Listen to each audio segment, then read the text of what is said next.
బతుకమ్మ దసరా పండుగ సందర్భంగా ఈ నెల 22 నుంచి దక్షిణ మధ్య ప్రత్యేక రైళ్లు అదనపు సర్వీసులు నడుపుతోంది. హైదరాబాద్ నుంచి తెలుగు రాష్ట్రాల్లోని వివిధ ప్రాంతాలతో పాటు ఉత్తర దక్షిణాది రాష్ట్రాలకు 2000 రైళ్లు నడుపుతున్నామన్నారు దక్షిణ మధ్య railway CPRO Sridhar. Secunderabad railway స్టేషన్లో ఆధునీకరణ పనులు వేగంగా జరుగుతున్నాయని, ప్రయాణికులకు ఇబ్బంది కలగకుండా 1-10వ నెంబర్ ప్లాట్ఫామ్ల నుంచి ఎక్కువ రైళ్లను ఆపరేట్ చేస్తున్నామని చెప్పారు. రద్దీ దృష్ట్యా టికెట్ బుకింగ్ సెంటర్లు పెంచామన్నారు. జనరల్ బోగీలను 2 నుంచి 4కు పెంచామంటున్న శ్రీధర్తో హరిత ఫేస్ టు ఫేస్. పెద్ద పండుగ అంటే దసరా బతుకమ్మే గుర్తొస్తుంది. మరి ఈ పండుగ దగ్గరకు వచ్చింది. ఇక ఈ సెలవుల సందర్భంగా వివిధ ప్రాంతాలకు ట్రావెల్ చేస్తుంటారు. ఇందుకోసం ఇటు దక్షిణ మధ్య రైల్వే ప్రత్యేక సర్వీసులను నడపబోతుంది. దీనికి సంబంధించి మరిన్ని డీటెయిల్స్ మనతో మాట్లాడడానికి సిపిఆర్ఓ శ్రీధర్ గారు ఉన్నారు. సార్ చెప్పండి, తెలంగాణలో చాలా గ్రాండ్గా చేసుకునే ఫెస్టివల్ అంటే బతుకమ్మ దసరా. ఈ పండుగ కోసం ఎన్ని ట్రైన్స్ ఆపరేట్ చేయబోతున్నారు? ఏ రూట్లో డిమాండ్ ఉంది? ఈ పండుగ నేపథ్యంలో సౌత్ సెంట్రల్ రైల్వే ఎప్పటి మాదిరిగానే చాలా స్పెషల్ ట్రైన్స్ అనౌన్స్ చేయడం జరిగింది. లాస్ట్ ఇయర్ 2000 ట్రైన్స్ ఈ సీజన్లో నడిపాము. దసరా, బతుకమ్మ, దీపావళి, ఛట్ పూజ, నార్త్ ఇండియన్స్ చేసుకునే ఛట్ పూజ. అలాగే ఇప్పటివరకు ఈ పండుగని పురస్కరించుకొని 2000 ట్రైన్లు ఆల్రెడీ అనౌన్స్ చేయడం జరిగింది. ఇంకా చాలా ట్రైన్స్ మేము ప్లాన్ చేస్తూ ఉన్నాం. చాలా డిమాండ్ ఉంది, అన్ని వైపుల డిమాండ్ ఉంది. తెలంగాణకు సంబంధించి సికింద్రాబాద్, కాచిగూడ, నాంపల్లి ఈ స్టేషన్స్ నుంచి మనకి ముఖ్యంగా నార్త్ ఇండియాలో బీహార్ వైపు, బెంగాల్ వైపు ఎక్కువ పెద్ద మొత్తంలో డిమాండ్ ఉంటుంది. కాబట్టి అక్కడ దానాపూర్, బక్సర్, సాంత్రాగాచి, గౌహటి వీటికి స్పెషల్ ట్రైన్స్ వేయడం జరిగింది. అలాగే తిరుపతి, షిరిడి ఈ రెండు కూడా పండుగ నేపథ్యంలో ఎక్కువ మంది ట్రావెల్ చేస్తూ ఉంటారు. ఆ రెండింటిని కనెక్ట్ చేస్తూ కూడా తిరుపతి, షిరిడిని కనెక్ట్ చేస్తూ స్పెషల్ ట్రైన్స్ వేయడం జరుగుతుంది. అలాగే జంట నగరాల నుంచి కూడా అటు షిరిడి వైపు అలాగే తిరుపతి వైపు కూడా ట్రైన్స్ వేసాము. అంతేకాకుండా తెలంగాణలోని అన్ని ప్రాంతాలకి కనెక్ట్ అయ్యే విధంగా అటు north India, west India, Bombay వైపు, అలాగే బెంగళూరు వైపు, మదురై, చెన్నై ఇటువైపు కూడా ట్రైన్స్ వేసాము. విశాఖపట్నం, అనకాపల్లి ఇటువైపు కూడా కోస్టల్ ఆంధ్ర వైపు కూడా స్పెషల్ ట్రైన్స్ వేయడం జరుగుతుంది.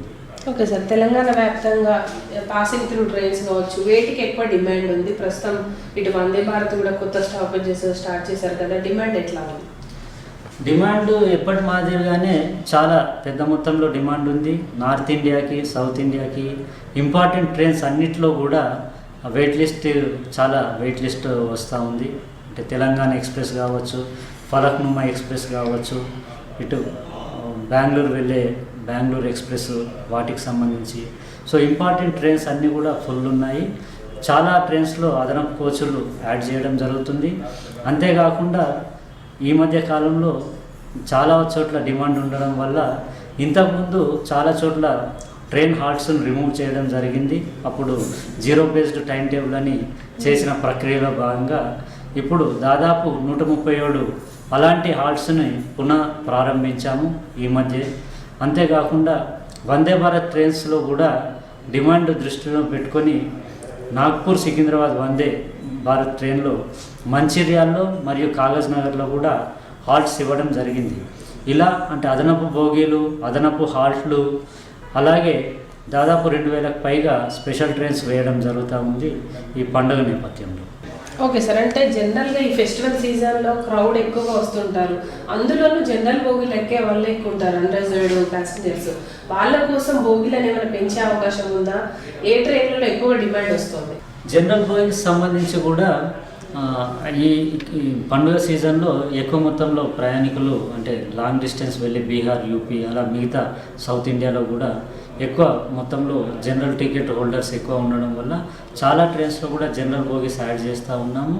యాజ్ ఏ పాలసీ డెసిషన్ కూడా ఎల్హెచ్బి ట్రైన్స్లో, నాన్ ప్రీమియం ట్రైన్స్లో అన్నిట్లో కూడా 4 బోగీలు జనరల్ బోగీస్, ఇంతకుముందు 2 ఉండేవి, 4 కూడా దాదాపు మెజారిటీ ఆఫ్ ఎల్హెచ్బి ట్రైన్స్లో కూడా 4 బోగీస్ జోడించడం జరిగింది.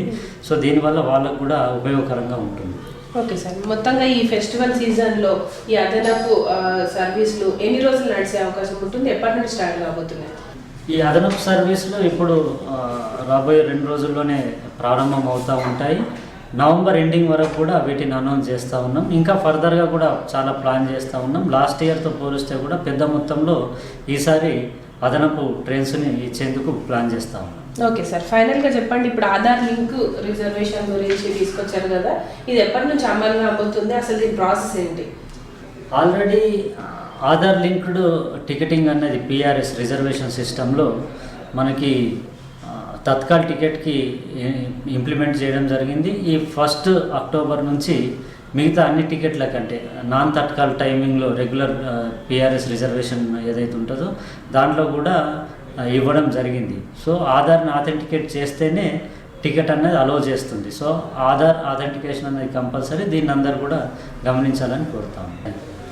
ఎస్, ఓవరాల్గా అయితే దక్షిణ మధ్య రైల్వే దసరా పండుగ సందర్భంగా ఇటు అదనంగా 2000 ట్రైన్స్ని ఆపరేట్ చేస్తున్నట్టు తెలిపారు. దాంతోపాటు జనరల్ బోగీలకు డిమాండ్ ఉండడంతో దాదాపు 4 జనరల్ బోగీలను ఈ కొత్త కోచ్లను కూడా యాడ్ చేస్తున్నట్టు చెప్తున్నారు. మొత్తంగా అయితే నవంబర్ వరకు కూడా ఈ స్పెషల్ ట్రైన్స్ అన్ని కూడా అందుబాటులో ఉండబోతున్నాయి. దాంతోపాటు ఈసారి 130కి పైగా కొత్త స్టాపేజెస్ కూడా అందుబాటులోకి తెచ్చినట్టు అధికారులు చెప్తున్నారు. కెమెరా పర్సన్ సాయితో హరిత, V6 న్యూస్, హైదరాబాద్.